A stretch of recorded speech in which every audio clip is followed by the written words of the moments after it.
When he was 22 years old, Robert Crais left Louisiana for Hollywood with the dream of becoming a writer. He found immediate work in television, crafting scripts for such programs as Quincy, Miami Vice, and LA Law, as well as the acclaimed drama Hill Street Blues, for which he received an Emmy nomination. Despite this success, Crais found television limiting and opted for the broader canvas that novels provide. In 1987, he introduced the world to Elvis Cole and his partner Joe Pike in the novel The Monkey's Raincoat. The book won both the Anthony and Macavity Award and put Crais on a path that would lead to a regular spot on the New York Times bestseller list. It also secured Crais a place in the pantheon of essential crime writers, in particular, Los Angeles crime writers. 16 of his 22 novels have hit the Times bestseller list, and a standalone Hostage was adapted into a movie starring Bruce Willis. Scattered across the shelves in his library, you will find every significant award the publishing industry has to offer. In 2014, Crais received perhaps his most prestigious honor when he was named WMA Grandmaster by the Mystery Writers Association of America. 33 years in, Crais shows no sign of slowing down, and neither do Elvis Cole or Joe Pike. And while Elvis is not shy about proclaiming himself the world's greatest detective, Crais would be the last person to say it, but he has long been among the world's greatest authors. His latest novel proves Robert Crais is still a dangerous man. Your time, we'll jump right in. Sean, I was born ready. All right. Great answer. Good answer. So, Robert, the first time I went to Los Angeles, it was for my brother's wedding. It was a young adult and had not been there. And I started driving around the moment we left the airport, and everything was really familiar to me because I'd read your novels and I'd read Michael Connelly's novels. And the sense of place, whether it's LA or the home state of Louisiana, it permeates your work and it informs your characters like few other authors. Can you tell us a little bit about how important setting is to you and how you establish it when you write? Setting, of course, is a character in the books, and it's absolutely important. I don't think Elvis would be Elvis if he weren't in Los Angeles. And even Joe Pike wouldn't be Joe Pike without being here. They're very much interconnected, and I think I try to convey that. I mean, when I left Louisiana and came to Los Angeles, I fell in love with the locale immediately. I was a dreamer. I came here from Louisiana. I didn't know anybody. I mean, I had a couple of acquaintances here from school, but I didn't know anybody, certainly didn't know anybody in the business. I wanted to be a writer, which was a major change from my former life. And the magic that I found in this city, the colors, the depths, the diversity, just the geology of it, the geography of it, just lit me up like a Roman candle. So when I'm writing, and of course I see these things visually and then try to convey it with words, those textures are very real and important to me. So I try to indicate them. And invariably, I'm doing it through Elvis Cole or through Joe Pike as they note their surroundings. And I think that these things, these physical things, help connect the readers to Elvis and to Joe and to what they're feeling and what they're doing. And it's certainly I want the reader to experience that sense of grounding. I want the reader to know what it feels like to be on Elvis Cole's deck, what it feels like to watch a sunset or watch two hawks riding the wind currents above a canyon, what it's like to be on Mulholland and look across this great flat city, because that's what it is. It's 465 square miles. It's almost totally flat except for the spine of mountains that cuts through the center of it, Santa Monica Mountains or the Hollywood Hills, as most people know. And if I can convey that, I think hopefully I transport people from wherever it is they're reading the book, on a bus and in a plane, in their den, to Los Angeles. And if I can even get just a drop of that, then I'm doing my job as a writer. Well, you've done it well, because like I said, it felt so familiar to me the first time I was there, and I think at that time you had 4 or 5 books out, and I read them all, and I even knew a couple shortcuts, I think, from some of them. Yeah. I was there before Waze. I was getting shortcuts. So, Robert, what is it? There's been songs, books, so many things written about, but what is it about Los Angeles that you think draws people? Both in fiction and in real life, actually. What's the lure? In real life, I think it's perceived as a place of unlimited opportunity. There's a reason. I mean, people come here for a variety of reasons. Mm-hmm. On the face of it, because of Hollywood, right. The stereotype is, well, everybody runs here to be an actor or to be in the movie business. And certainly thousands and thousands of people every year come here to get in the movie business. I mean, I did. I'm one of them. Mm-hmm. But, there's also crazy mad geniuses in the valley above us that are making plastic spaceships now. I mean, there's real estate charlatans still making billions of dollars by developing real estate. There's people who come here just because they see this as a place where they can get a foothold and earn a living. That magic seems to go back to the very beginnings of Los Angeles, and it still exists. And I think it's that hopefulness that gives a grounding to this place. And I never used to think about this stuff consciously before I was writing the books, but that's who Elvis Cole and Joe Pike are too. Joe doesn't really talk about these things, and he doesn't often express anything in the books of this nature, but Elvis does. Elvis, both those guys came here to recreate themselves. Elvis Cole certainly did. Neither of them are from Los Angeles. I've never identified where they're from. Who is? Who is? My daughter. There you go.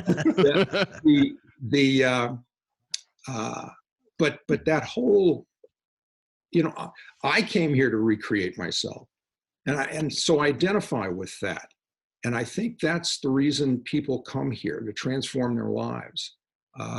That may be absurdly optimistic on my part, but whether it's absurd or not, I think that's conveyed in subtext in all the books, and that hopefulness is probably why they found the very large readership that they found. People can feel it. People are inspired by that. Yeah, no doubt. Completely connect with it. Continuing with the LA theme. So I read you started your writing career producing scripts for TV series Hill Street Blues, for which you received an Emmy nomination, which is amazing, and as well as Cagney and Lacey. Amazing too. Great episode. Yeah. So then you got Cagney and Lacey and Miami Vice and many others. But you left Tinseltown behind. You went on to write, I think it's 22 books. Do you ever get the itch to venture back into the world of Hollywood? I have zero interest. Sean will agree. In Hollywood writing. Look, when I came here to work in the movie business, I wanted to write television. I wanted to be a writer, period. I was a short story writer. I'd sold a few short stories. I desperately wanted to write everything. I would have written anything I could. I got a nickel for. I wanted to write short stories. I wanted to write magazine pieces. I wanted to write television. I want to write movies. I want to write novels. I want to write plays. You name it. I wanted to write it. And that's why I came here. Sorry, I keep hitting this thing. I'm going to back away. That's all right. That's all right.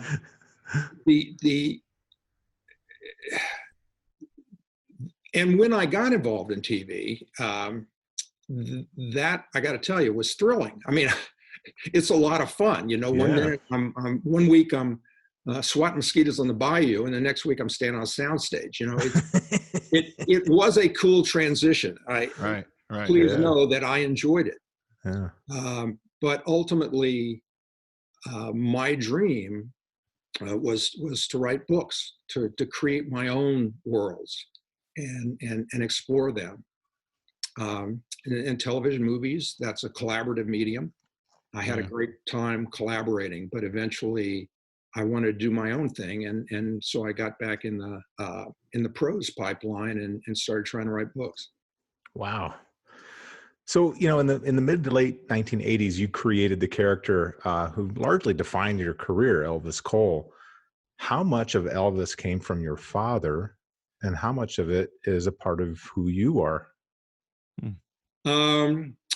Well, it's look. I mean, these, first of all, the guys, they're fiction. So I would love to tell you that, in fact, I am Joe Pike. Breaking news. Breaking news. But, I thought it was Batman, no?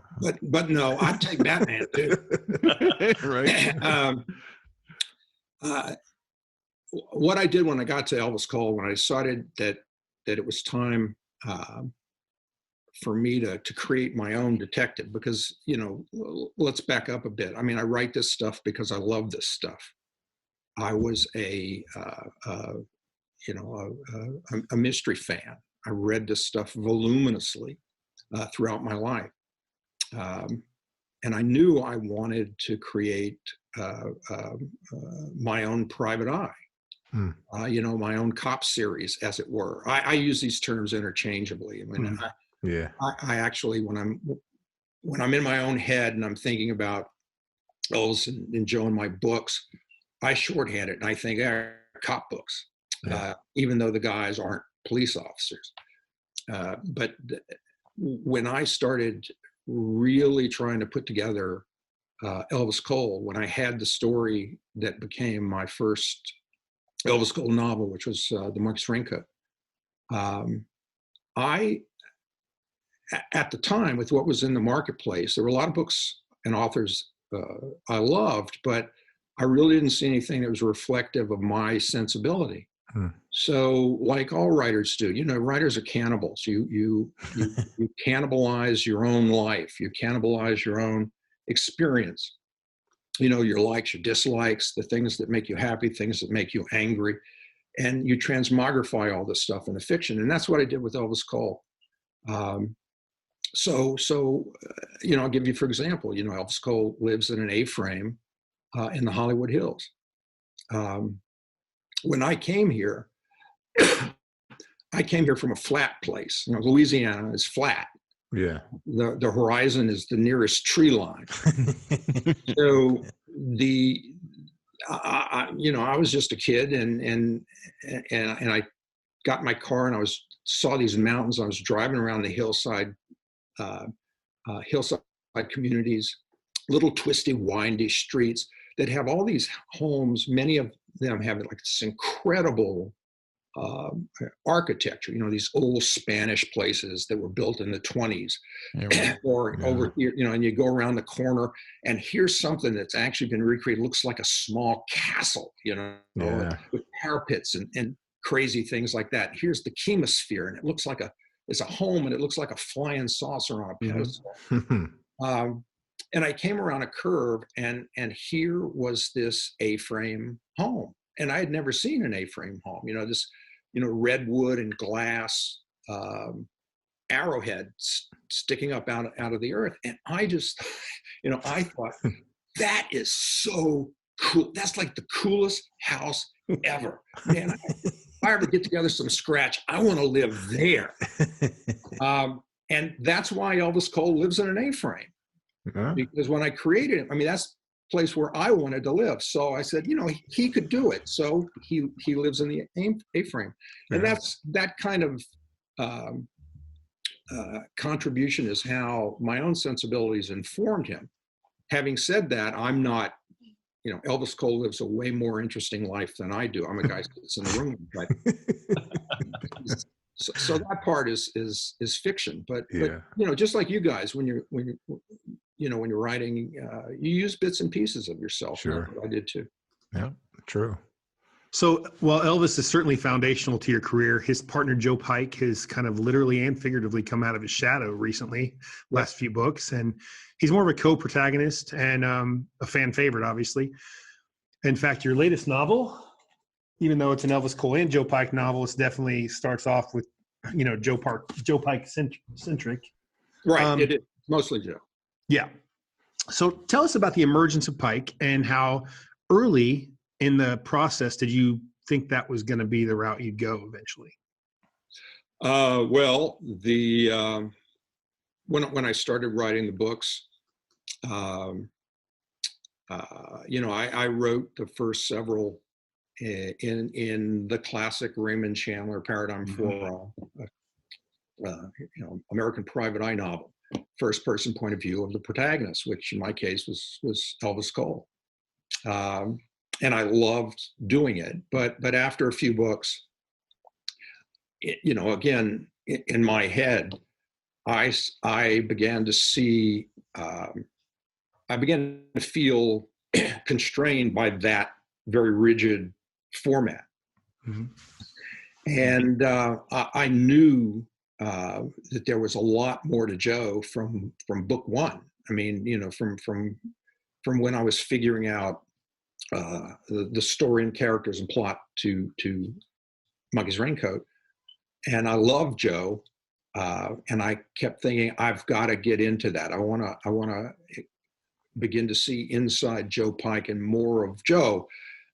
And, since Joe doesn't say much, he can't tell his side of it first person the way Elvis. Yeah, right. So I started working my way up to breaking point of view in the original Elvis Cole books. I think it was maybe book 5 or book 6, Sunset Express, Indigo Slam were my first experiments. I say this like we're talking about some kind of dark science.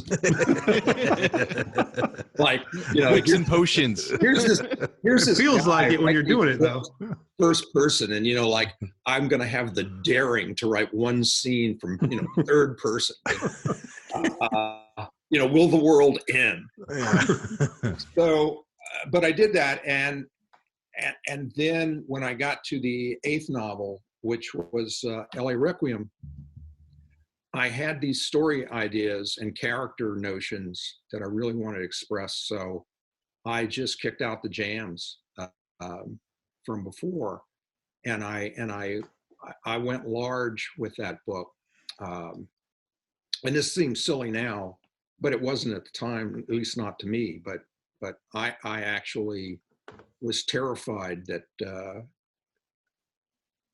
that new book, LA Requiem, was going to be, just loathed and hated by my readers, and they would just turn on me like rabid marmots, and cleanse the skin from my bones. And in fact, when I finished the manuscript and I sent it to my agent, I called him. I said, "Listen, when you hand this in to the publisher, if they really hate it and they just don't want to even publish it, I'll tell them. I mean, I'll give them the money back. Just please, I'll write another one."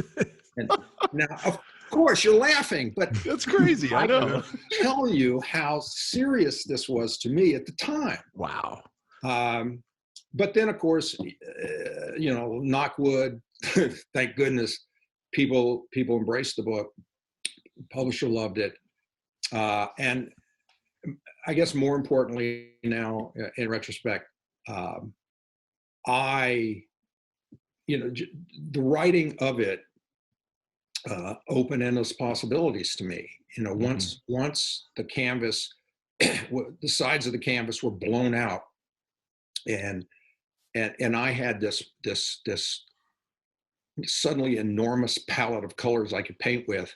I've never looked back. So all the books and how I view the characters and handle the characters,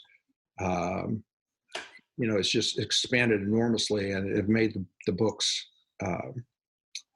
great fun to write, and also much more, I think, novelistic. I'm trying to create with each of the books. Certainly, yeah, good read and all that stuff. But I really want there to be a novelistic experience to the thing, like as if it had some importance and weight. Now, I don't care if anyone else thinks there's important weight to it, but I have to feel that way. Yeah. And I think I do. And opening Joe Pike and getting into why he is the way he is, and how he views the world, which is unlike how most people view the world, has made all the difference. And I think there's still a lot more of that to uncover, which is why I enjoy writing these things and keep writing them. You know what's crazy? Just hearing the trepidation you had when you submitted LA Requiem to your agent, to the publishers, and then like I have a copy of LA Requiem that it's the best mysteries of all time. It says on the cover. Like that blows my mind. Yeah, well, hey, blows my mind too. Because it's a book. Yeah, I read it in 2 days, and it's just crazy to even think that. But let's stay on topic with Pike. And so The Watchmen, which came out in 2007, it was the first to feature Pike to feature Joe as a title role. Now that you've written both of them for so long, so it's like 13 years back and forth, is there a point of view that you prefer or that excites you more? Is it Elvis or is it Joe? No, it really depends on the story. I love writing both the guys. They both give me as the writer a different experience. With Elvis Cole, I guess you'd have to say, with Elvis Cole, I get I get to use color. I get to use more emotion because Elvis will certainly is open. First of all, Elvis is talking directly to the reader, right? The Elvis Cole sections of the books are still mostly first person. Right. Joe is very internalized, so he's never first person. He's always third person, and Joe's very contained. That requires me to be in a different headspace, but I love being in that headspace. And so they are like having two completely different characters, except their lives are intertwined. I mean, I could certainly write two different series here. I could write the Elvis Cole books and just have Elvis Cole in them, and have Joe books and just have Joe in them. But in my reality, their lives are intertwined. They're not yin and yang, but I really don't have a sense of what I would do with one of those characters and not the other. So if we're talking about Joe, I'll tell you this, going back as far as The Monkey's Raincoat. First of all, I'm an outliner.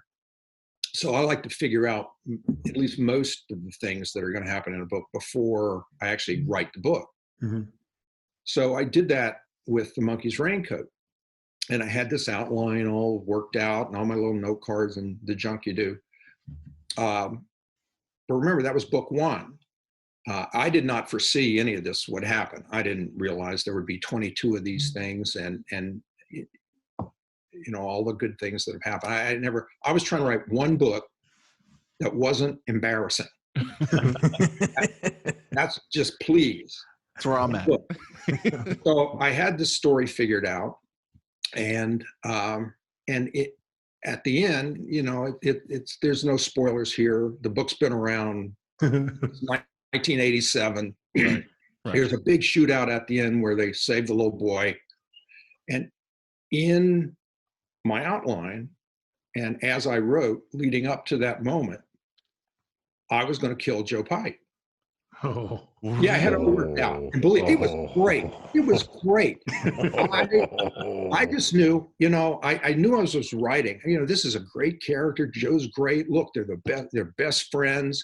And when I get to that scene where Joe is suddenly just, it's like out of the blue, even Joe Pike didn't see it coming. He was just going to get shot and be killed. I just was sitting there thinking, man, readers are just going to be blubbering and crying, and oh my God, big sad. It was going to be this wonderful moment. When I got there, when I actually got to that moment, writing the scene, I couldn't do it. Couldn't do it. Couldn't do it. You know what social media would have done to you? Yeah, back then. This was 1986. There wasn't a social media. Exactly. But I couldn't do it. I'd fallen in love with him. Thank God. Thank God. Yeah, no kidding. Yeah. You almost killed your career, not My just a career. character. Yeah. Joe wouldn't have been the only thing who died. That's funny because we ask authors, like, is there a character you wish you hadn't killed off back, in earlier books? That'd be crazy. Joe. Yeah. And I became later known as someone who would kill sympathetic, loved, guest. So I have that spiteful nature, but I could not do it to Joe. Oh, man. So no, speaking of that spiteful nature, no kidding. But no, we often talk to writers in this genre, and we ask this question, and we get a lot of different answers. What is it within humanity that draws us to crime fiction? Not only as a writer, but also as a reader, which we all are. What is that within us that just wants that element that's in crime fiction? I think at its core is we all of us want to believe things are going to work out. That somehow the world, there's an order to the world really does make sense despite what it's like on the news. And I believe that in the main, crime fiction allows that. And now that's a blanket statement. When you say crime fiction, it's like using the word mystery. Yeah. It's like using the word mystery because it encompasses detective novels and police procedurals and cozy novels and legal thrillers and whatever words you want to use. Even when the protagonist is a homicidal maniac like Hannibal Lecter, or it doesn't matter whether he's an anti-hero or not. Unless it's a one-shot book and that person ends up dead at the end, there's a sense of completion to the story, and that good, meaning you've invested in the protagonist, so the protagonist is going to somehow have a resolution that makes sense to the reader, and that it gives people a sense of surety that the world makes sense. Now, that there's also things in there like vicarious thrills. You can see all this horrible stuff, but it's fiction. It's like watching a movie. It's made up, so you're never at risk, but you get to those vicarious thrills. There's all that stuff, but I think really subtextually, it's that people want a divine order out of chaos. Our lives are chaos, right? And we've had enough of it. So when we settle down, we're reading a book. What we really want from that book is, makes sense to me. This is all going to make sense, and if this can make sense, then my life can make sense, and the day-to-day crap that we go through can make sense. And I think that's very important for people. Yeah, I agree. Down in the Bayou country, especially in the Creole community, multiculturalism is a way of life. It's a fact of life. Yeah. So how has that background in your youth shaped you as a writer, and which projects do you think maybe even it manifested itself? Well, I think it's all just part of my worldview. If you grow up in a place like Louisiana, it really is blended cultures. You know, Louisiana is French, it's Spanish, it's Italian, it's African American, it's Creole. You know, a lot of Latin people. It's just a mix and blend. It's a gumbo. Mm-hmm. Now I'm hungry. Yeah, now you. Yeah, break out the cheese whiz and the Ritz. Yeah. I think in my case, frankly, it just it kind of, well, I don't, you know, it prepared me for Los Angeles. It opened my worldview early on. I think most people in Louisiana, the further south in Louisiana you get, in the Bayou country, New Orleans, people tend to have a friendly, open, accepting nature. And, you know, not uniformly, yes, you can come up with exceptions, but I think the main, when you compare it to other parts of the country, you see an amalgam of peoples and worldviews that are just more accepted. Now, having said that, if you come from a place where those things are possible, then it broadens your horizons to the nuances that are available in fiction. You know, one of the things that I love about Los Angeles and I write about is how much risk is associated with dreaming. You know, if you have a place like Los Angeles where so many people are coming from so many different places because they're putting everything on the line, you know, they're risking whatever their former lives were in hopes of a better life here or a recreated life here, that opens up endless possibilities for a writer. And that full palette is a gift that I might not have been as open to recognize if I wasn't from a place like Louisiana. Yeah, that's been my experience. We recently had David Morrell on the podcast, and he said he thinks of himself as a method writer. And I know you have characterized yourself in the same way. Yeah. What are some of the more interesting links you've gone to for research? Well, I mean, as research, I don't know that I've gone to any lengths for research. I've done an enormous amount of research over the years. Research is way more fun than writing. You know, with research, you get out of the house. Yeah. With research, you get to do things that you normally don't do. You know, whether it's you know, for example, when I wrote a book called Suspect about a military working dog and who becomes a law enforcement canine.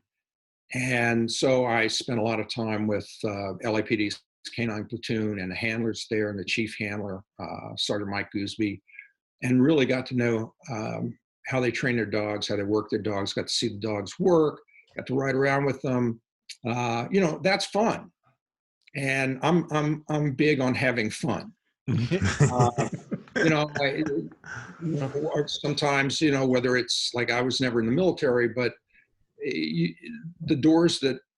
the research doors that are open, the possibilities, whether it's going riding on Black Hawks or shooting machine guns and all this other stuff. Some of that transmogrifies into the fiction. Some doesn't. You know, when I once, one of the books has a background in counterfeiting. My friends in the Secret Service set me up with a lot of research, you know, talking to agents, talking to people who are counterfeiting experts, you know, on and on and on. Because the books are set here, you know, I've developed enormous friendships and connections within LAPD at every level, from the assistant chief level on down. And so I've been able to spend over the years, you know, robbery, homicide, you know, robbery, been to murder scenes, you know, all of that stuff. It requires almost nothing of me except making a phone call. Wow. And because I'm lazy, that's good. But I doubt that. yeah. But all of those things add, I think, to the fabric of the books, because it's not the large things. You know, you want to know how homicide detectives work a homicide case, you can find that online, easy. Yeah. Want to know how counterfeiting is done, you can find that online, easy. How to make a bomb. I wrote a book about a woman named Carol Starkey, who was an ex-LAPD bomb tech who was blown up, killed on the job. I went and spent time with LAPD's bomb squad, and a lot of time, and I got to wear the suit and all that stuff. But what you really learn isn't that those technical things. If you're really getting value out of the research, it's the small, tiny things. It's you know, meeting those men and women who do these jobs and just being with them when they hang out and when they're just kind of being themselves, because those are the nuggets that I believe bring the fiction to life. Yep. You know, the big stuff doesn't bring it to life. Might be exciting to read about. I mean, I can describe an IED going off in minute detail, and I do find that fascinating. But it's really how, you know, what's really cool is to watch bomb techs actually how they work on the scene and how cool everybody is. Yeah. And how kind of nonchalant and laid back it is. And I remember one of my hosts during that period of research was a now retired Sergeant Joe Powell. Of all things, the last name was Powell. But he was a bomb guy. Yeah, he's bomb tech. You have to be. The That would name be was Joe Tick. Yeah. Well, what was cool is like Joe had been around forever. He had been a bomb technician forever, and he said to me, he said, you know, I've de-armed 300-400 devices. I've never ever seen an IED that had a timer ticking down on it. You know, you see that in every TV show and every movie. You know, sure. the thing, and the hero's trying, it's like clicking down. But Joe's like making fun of it because in real life, that doesn't exist. Right. Yeah. That's the kind of little detail that I love from doing research with all these, Yeah. I mean, with whoever I'm doing it with. It's just great. Well, the Secret Service guys are kind of shifty, though, so you have to be careful about that. I wouldn't trust any of them. I mean, except for my wife. That's it. So, Robert, you took a crack at adapting one of your novels, Hostage, into a screenplay. Now, someone with your background, that's not a foreign concept. But what challenges did you have with trying to adapt it? No. Oh, good. Sorry. No. Well, I actually adapted 2 of my novels. 2 of them. Okay. Ooh. Yeah. First of all, I don't sell the Elvis Cole, Joe Pike. I don't sell film rights to Elvis and Joe, so that's off the table. I do, however, I'm happy to sell the standalones. Standalones. Okay. The first standalone I wrote was a book called Demolition Angel about Carol Starkey, who was the bomb technician. And I very much wanted to write the screenplay. So I wrote the screenplay to that, and then I wrote it again.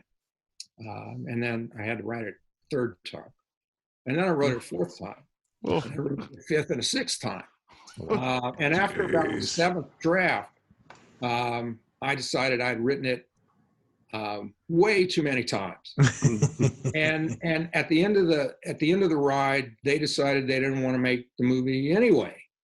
So though they bought the book and they own the film rights, Columbia TriStar, no movie ever came about for it. Mm-hmm. Second standalone I wrote was a book called Hostage, and sold the film rights to that to Bruce Willis, who I love. I mean, he was, I think, perfect for the character, Jeff Talley, and MGM, which was the studio involved at the time. It subsequently went through several studios along the way to being filmed.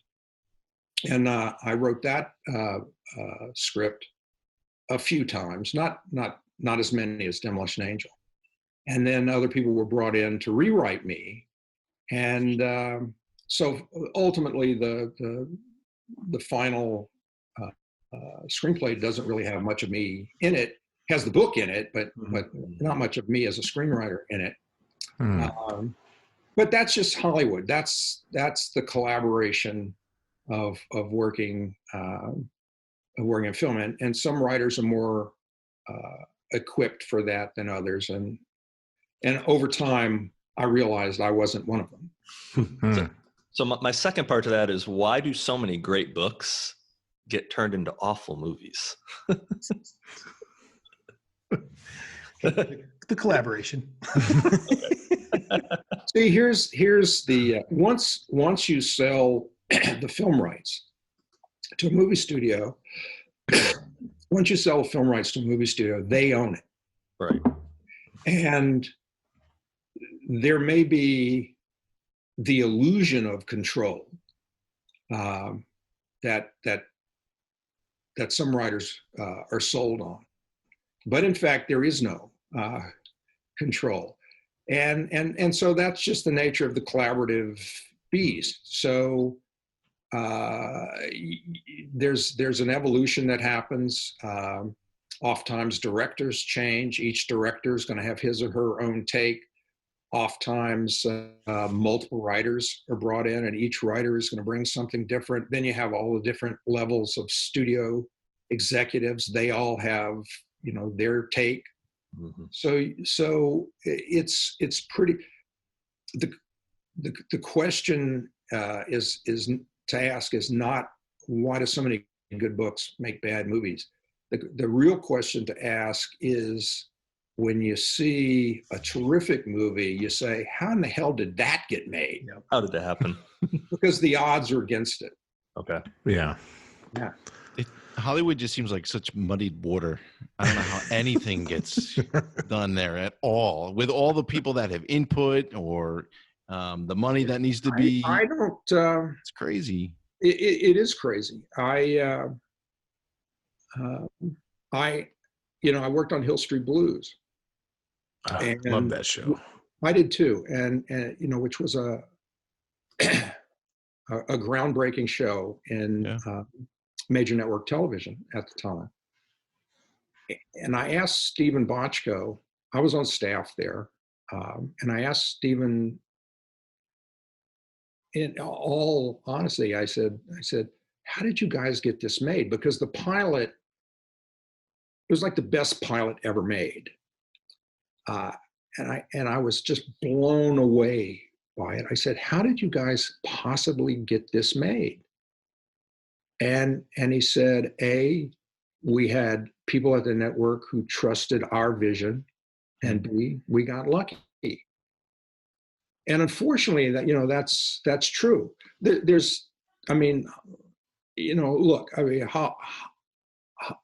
Hollywood, no matter what aspect of Hollywood you're talking about, is filled with talented people. There are studio, whether it's film or television, studio executives who are really smart, bright, talented.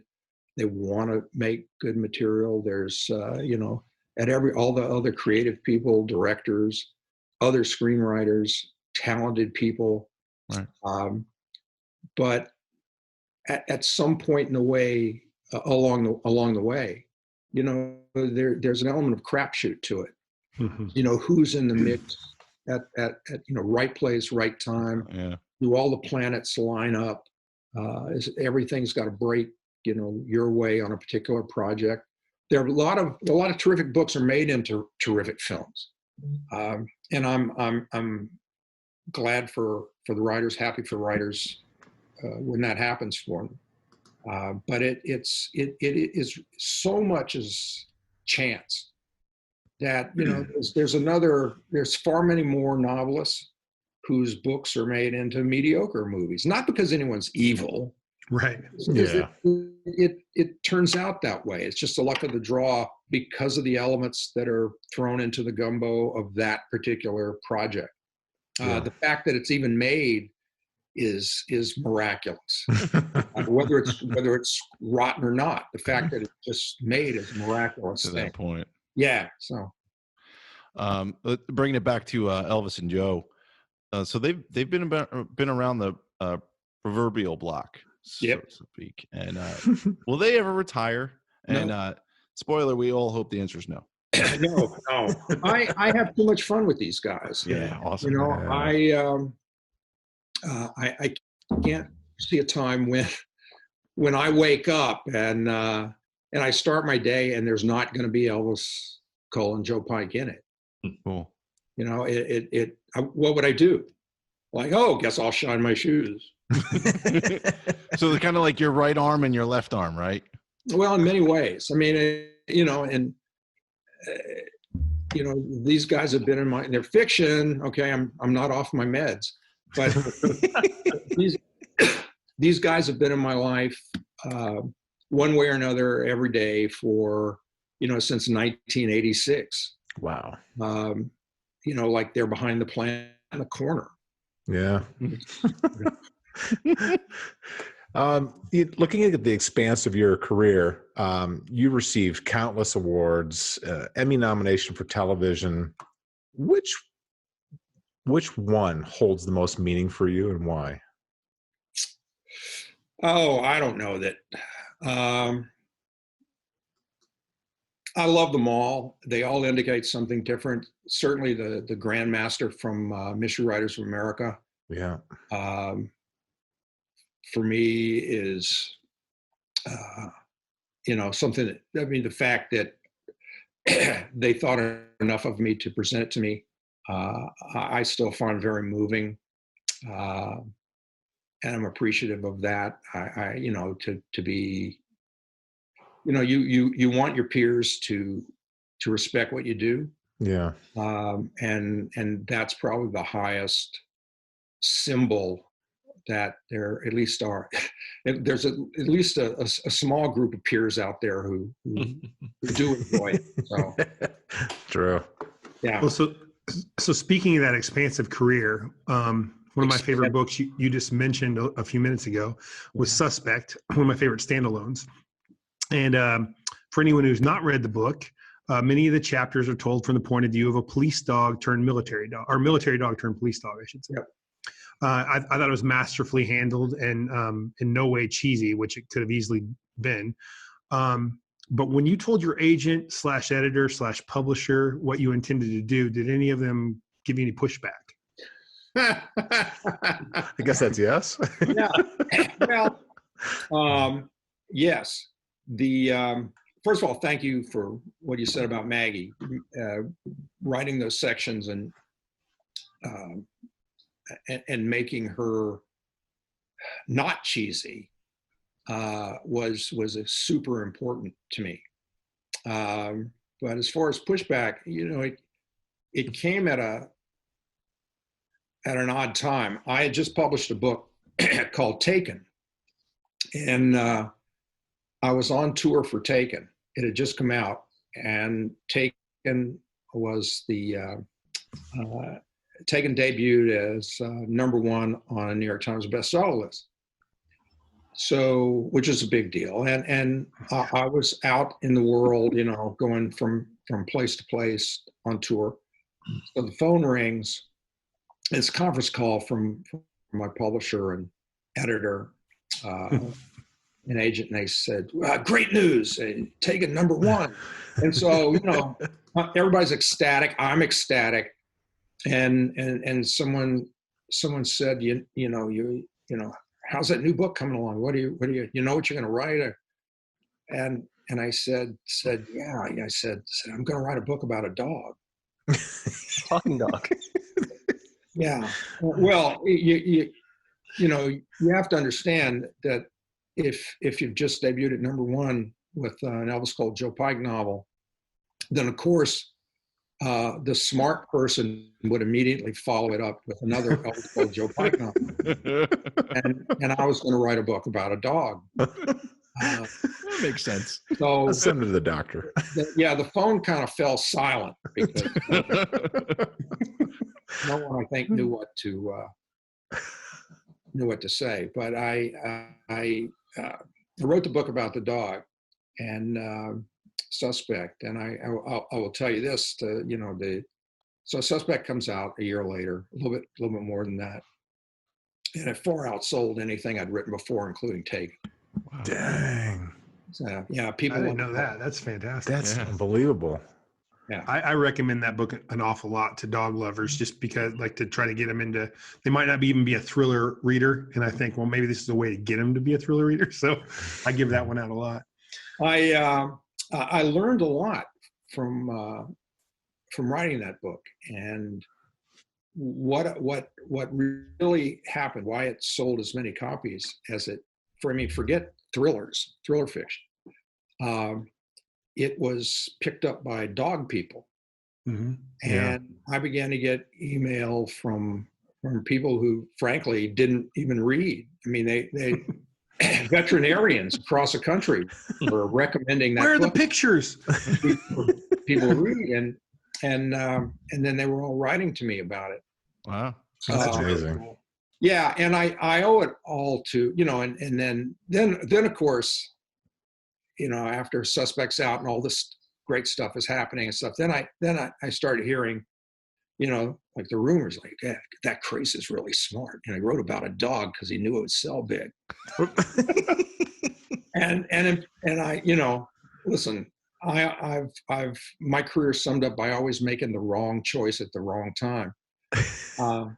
Just like when I made the jump to LA Requiem, I thought, oh my God, I'm going to kill my career by doing all this crazy stuff in a book, in a detective novel. Well, same for Suspect. I didn't think for a second one way or the other, oh, how is this going to perform? I just wanted to write a book about Maggie. And to write a book about the dog and with many sections from the dog's point of view without being cheesy. It was very important to me for a lot of personal reasons, but I wanted to write her realistically. So I did you talk about research. I did an enormous amount of research into animal behavior, dog behavior, human canine dynamic, dog cognition, on and on and on. And so when I wrote those scenes from Maggie's point of view, look, here's what my goal was. I don't want to write Scooby-Doo. Right. This not going to be a talking dog. It's not going to be a dog that, like you go to the movie or you read the book, here's the dog, like, oh, the guy kisses the girl and the dog covers its eyes. Yeah. Or the dog, is, got it smoking a cigar, got to play the ace now, Ronnie, the ace.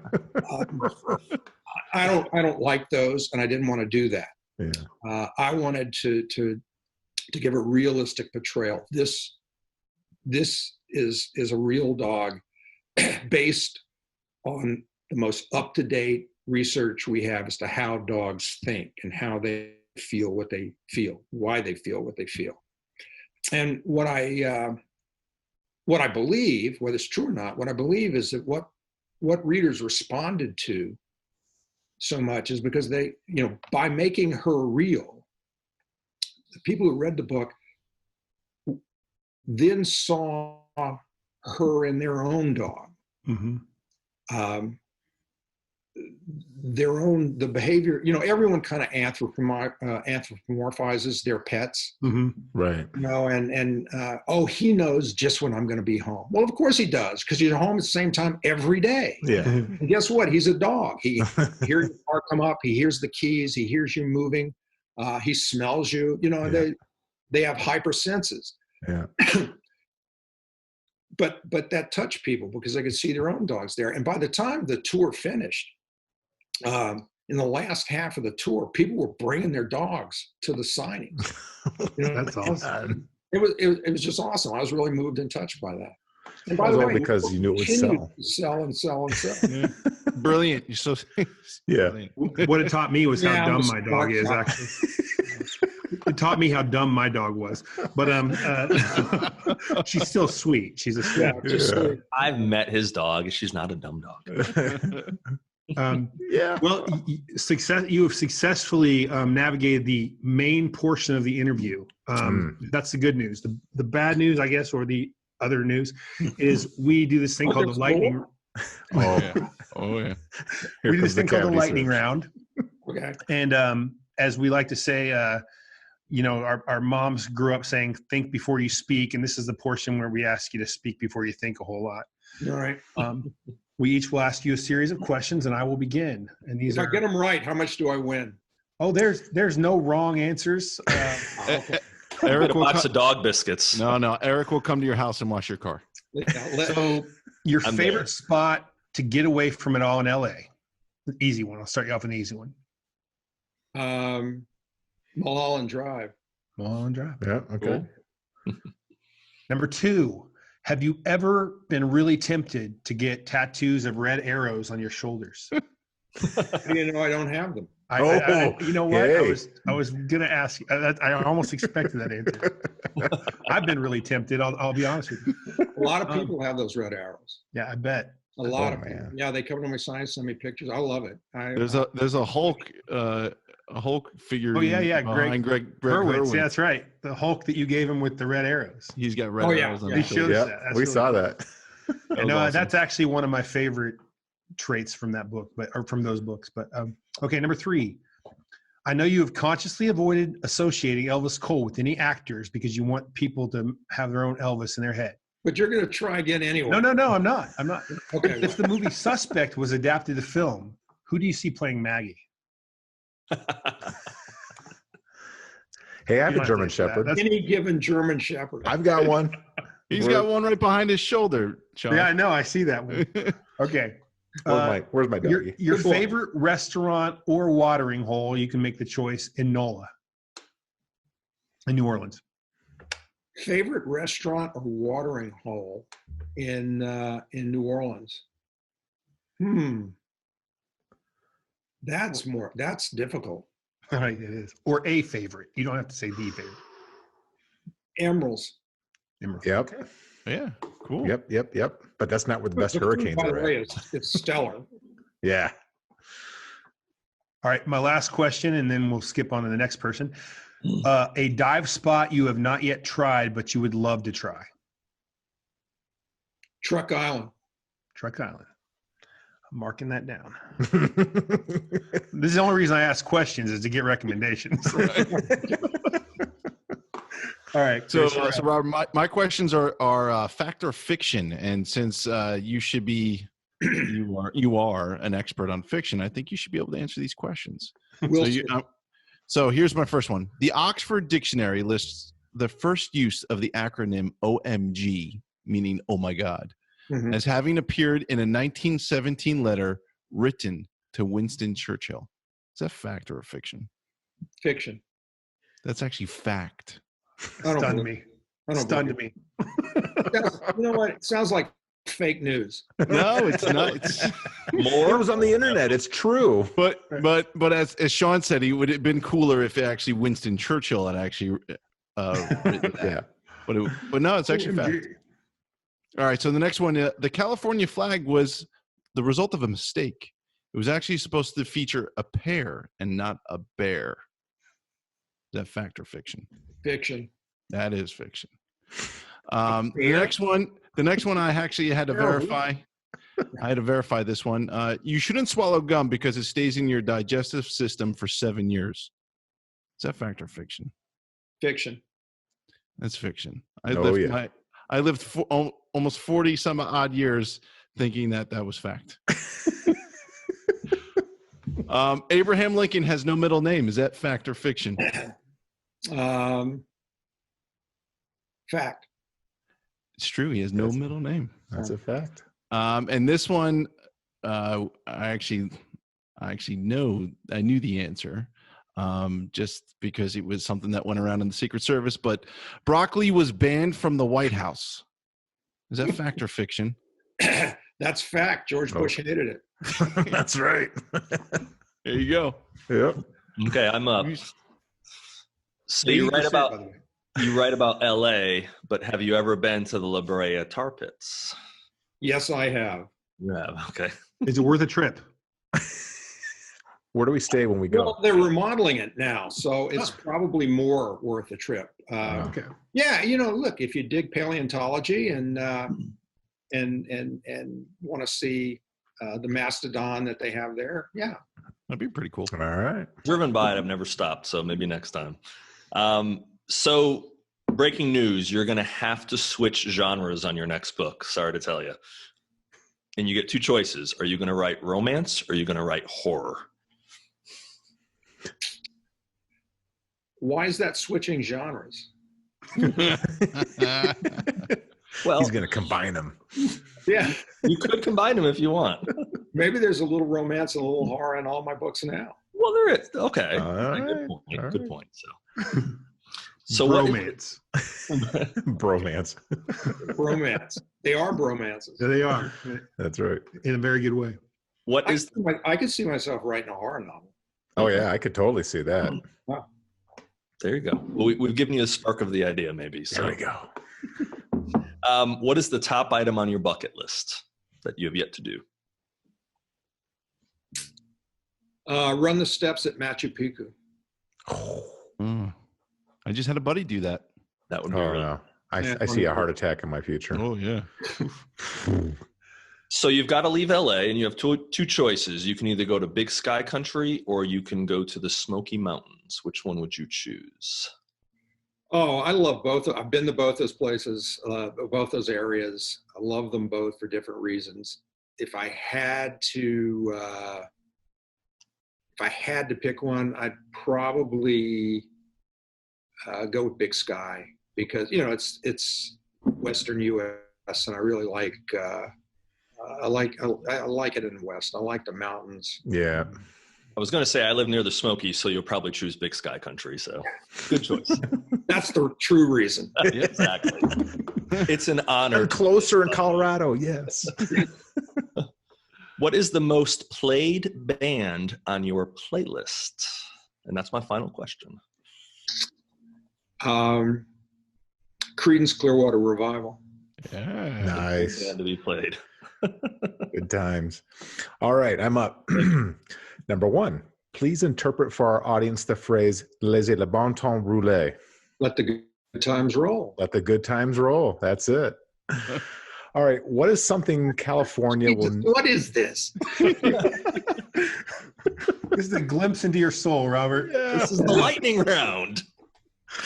All right, what is something California will never get about folks from Louisiana?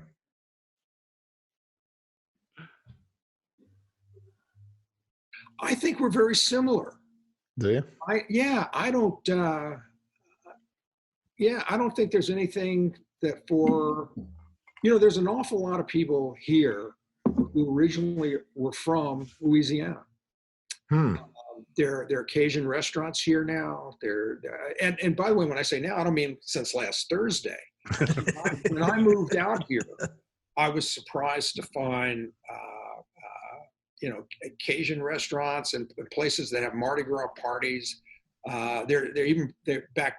I mean, now they're common, but back then there would be the place that would have during crawfish season. They'd fly out crawfish to here and they'd have it in crawfish boils.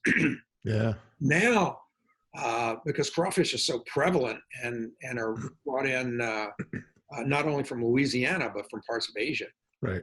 There's crawfish everywhere. Half the restaurants in Los Angeles have crawfish. That's it. I'm moving to LA. And the Louisiana sensibility is I find there's a lot of similarities here. I don't know that there's a big difference. Okay, that's cool. All right, number three. What is a frottoir? I do not know. That's a rub board. A rub board. A rub board. Oh, A frottoir. Zydeco. Yeah, that's right. That is it. That is a main instrument. Only people from Chicago who join Zydeco bands would know that. I've seen them. I never. Of course, I've seen them a million times. I've never known what it was. Yeah, I played with some really famous ones. I tried Now, it. let me It is ask you. damn What is it impossible. exactly that you're rubbing? So it's two keys. It kind of looks like Spam keys that you would open a Yeah. can of Spam with, and you're rubbing the metal. It's a rippled. It's a washboard. It's a washboard. So it's Yeah. metal on metal. It's metal on metal. So yeah, you get that And so that's where it comes from. But that's a main instrument with the band. All right. When you were a young man, did you ever go noodling? No, I never went noodling. And the people that do noodle, I've seen it. I've seen people do that. There's no way I'm sticking my hands in I just picture getting it eaten. Yeah, that's all. Look, I'm from Louisiana, and the reality is, ever since I was 3 years old, every time I left the house, here's what you hear: "Watch out for those snapping turtles." That's right. I'm not. Don't let the gators get you. Yes. All right. So my final question is this: what do your cats do when they want your attention? Walk on my laptop. So they write for you, basically. They delete the things that I've written. Save often, people. Yeah. Oh, I do. Like every 12, 13 seconds. Auto save 10 seconds.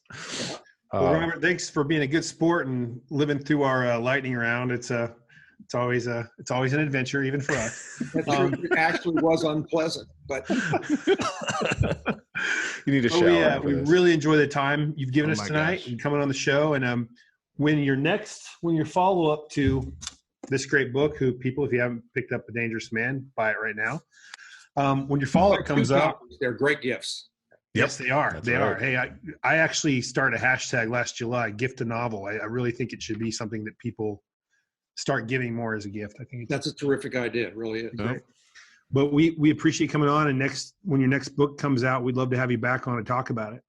Yeah. It's been fun, guys. We'll do it for sure. Awesome. Thank you. Great to have you, sir. We'll toast you as we always do. Mhm. Thanks to Robert Crais. And we'll see you next time in the Crew Reviews.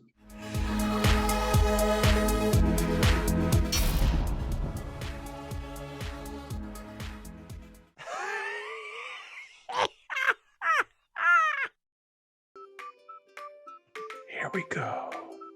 This is the outro for Robert Crais and Sean in his little man vest, looking all spiffy. Man, best. He got all dressed up. No, actually, I just didn't change from work. Was it picture day? No. Was it picture day at school? All right. We ready? Get everything ready. Get the words in your head before you speak. Yeah, don't be talking about his dog and all kinds of crap. If you love dogs, If you like our buy the Twitter, book Suspect. poke our Facebook. No poking. No poking. Don't poke. Go. Want to thank the great Robert Crais for coming on the Crew Reviews tonight and spending so much time with him. His latest book is A Dangerous Man, but buy all his books. I knew you were going to mess up. Ad-lib. You could just see it. It was like a train wreck in slow-mo. His brain all of a sudden went. Good. And then you got where you wanted to go, and then you're like, "Oh, wait, how do I finish this now?" I know. You know what it was? Like I started to think YouTube and Twitter came in my head again. Which ones I say first?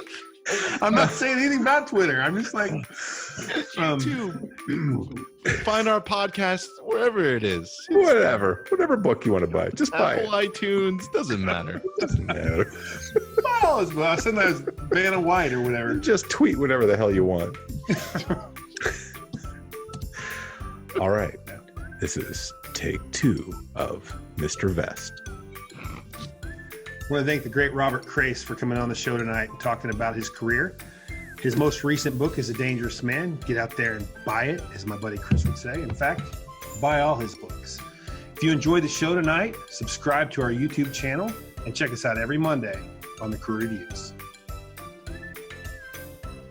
Yeah. And We're going to do something else, I think. Huh? are we going to toast? Oh, shit. I thought Raise a glass. Just I raise a glass. toasted him after. Damn it, that was too good.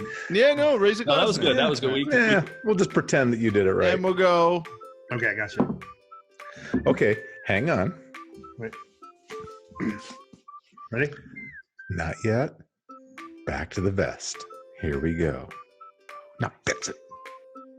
So, gentlemen, let's raise a glass to the great Robert Crais and another great show. So Your glass is empty.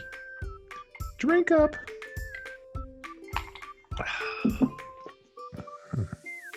Buy it. Do it. I know. I was trying to buy it. Get out and buy it. So do it. Do it. All right. You can just click. There's a leave meeting button in the lower right. Yeah, it says help.